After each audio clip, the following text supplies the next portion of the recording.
And we continue learning Hachzig Mesilas Yesharim. Apologies for the lateness of this year of Freilich and Chanukah. Today we're going to be concluding the 15th chapter of Mesilas Yesharim, and with that, concluding Precious. Whoever thought we'd get here today? Of course, we have not concluded Precious. We've just begun, but a little bit each and every day, of course, is bringing us, is elevating us higher and higher on our Avodas HaMusar, on our path up the ladder of Pinchas ben Yair. So we're up to page 302 in the Artscroll Mesilas Yesharim. Says the Ramchal, when you accustom yourself and you think about this emes, this truth,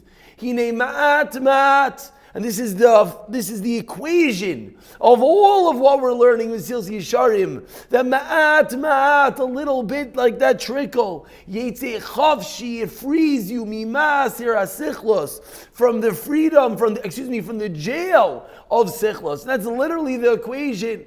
Day by day, word by word, page by page, we're getting a little bit freer, a little bit more in control of herself, and not in the ma'asar, the jail of sichlos, of folly, of stupidity, of frivolity of the world. That the physical nature around us binds us and shackles us. The Musar, the Mesilas Yesharim, the Precious, slowly releases us from those shackles. And he's not going to be tempted, pitoy, from the lures of all the anas, of all the pleasures of the world. Opposite. The more we work on ourselves, the more we think about it, the more it delves into us. We'll be despised from them. And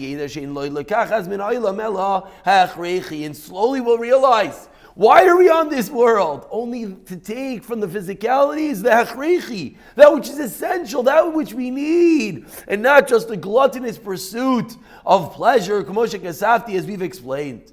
And finally, the more we think about this, we're going to acquire precious. So too, the ignorance, what's going to happen is, now he's telling you another detail that stops you from precious, which is what? Sichlusai, the sichlos, the foolishness, makes you mafsid, loses, forces you to be blocked from precious. And another factor is the more that one hangs out with sarim, with nobles, the people of high society, those that run after honor, those who promote the frivolity, the more we hang out with them, the more it slowly seeps into us as well. When you see the opulence, when you see the extravagance, what happens? Says the Ramchal, these are a bit comforting to all of us. It's impossible that we don't get awakened to want it. So this is really an incredible line.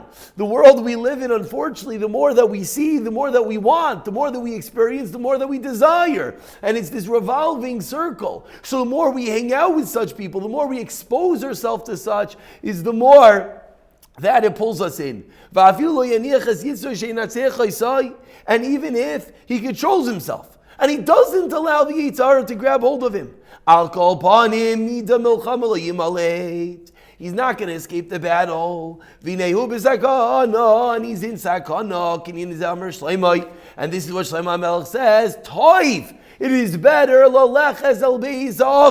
to go to the house of mourning from going to the house of parting. And you read these words and you wonder, Shlomo Melech, the wise of all men, what are you teaching us? But now we understand, because the more that you hang out at the Beis HaMishta, the more that you hang out with the sarim, with the kavod, with the opulence, the more it slowly pulls you in. And finally, how do we get to precious? It's pointedus. Solitude, staying removed from people. Because just as you remove yourself from this world, meaning that you don't see all the pleasures, so too your heart stops desire. David HaMelech already praised this incredible virtue, this attitude of solitude of his baididos. In Tehillim he teaches us, who has wings like the dove, Olin Bamidbar Sela, I would wander afar and I would dwell in the wilderness, not with all the people. Vanavim Eliyahu, Elisha, and Elisha as well. We learn in Malachim that where do they set up their tent? Where do they live? On the mountains, away from all the people. And the Chasidim Arishanim, they follow in their footsteps. And this is the most incredible way.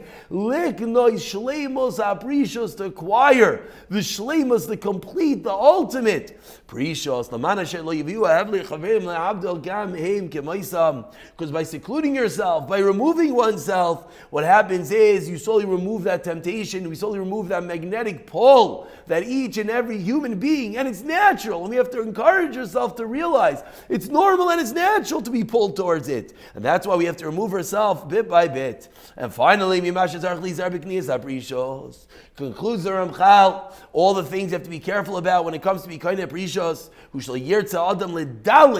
Person should not skip v'likpoitz and to jump to the last form of precious. And of course, this is so encouraging and so incredible that one has to remind yourself we're learning these lofty and high goals. But it doesn't mean you should dive and just go live in a cave somewhere. That surely won't work. You're just going to crack. As we keep on saying, a little bit, one drop less hanging out with those people, one little bit less from looking at those magazines and those advertisements and those physicalities, etc. Today you'll get one little bit. A little bit more until you be completely accustomed like teva mamish, and to become like the teva. An incredible way to conclude this fascinating chapter in Precious. And of course, we're not there, but slowly, little by little, we could work on ourselves to hopefully get a bit closer to this incredible midah of Precious.